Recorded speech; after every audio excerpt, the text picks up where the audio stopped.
because there's not really anyone covering the experience of a parentified youngest daughter, there's actually so much to be talked about. Number one, the most common perception about parentified youngest daughter is that we're not parentified at all, that actually the eldest daughter was the one that was parentified. She's right, and I have the data and the research to prove why this happens. My name is Dr. Sam. I just completed the first study of its kind, international study of 1,003 women across 29 different countries, exploring the construct that I came up with, high functioning survival mode, which is the mechanism behind how parentification shows up in adulthood and impacts women. Let's get into it. First, let me explain what high functioning survival mode is. It is a nervous state mechanism that shows up because of childhood complex PTSD by way of parentification or neglect. And that nervous state causes you to be hyper functioning internally, so constantly in a survival state, and externally that presents as being very successful or like a high achiever. One of the tenets of high functioning survival mode is the caretaker role.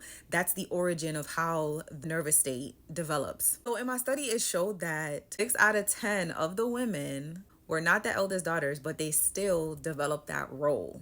What was different was the pathway. And what that original creator is talking about is the different pathways in which women, daughters, regardless of birth order, end up in the caretaker role. To break down the different pathways that resulted in parentification, the caretaker role, how it looked was eldest daughters is typically what we see. They were the first, so they were the example. They had most of the responsibility.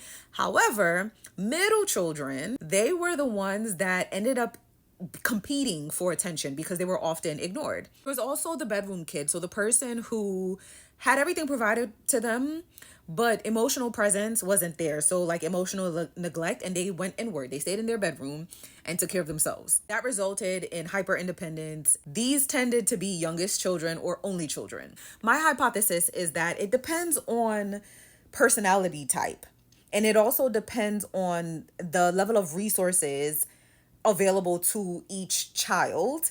So it's not just birth order. And her note about being the easy child who becomes everyone's therapist in the family, that is also true. It is not tied to birth order though. So her point is right. It's not just the eldest, it's any child who falls into that role. And in my study, 47.5%, well, almost half of the women said that they were the primary emotional support for their family members. There's so much more data that came out of my study. I've done a ton of videos talking about this and breaking this down. If you want to learn more, there is a free white paper that outlines the entire research study. The link is in my bio, and you could just follow me to learn more about high functioning survival mode.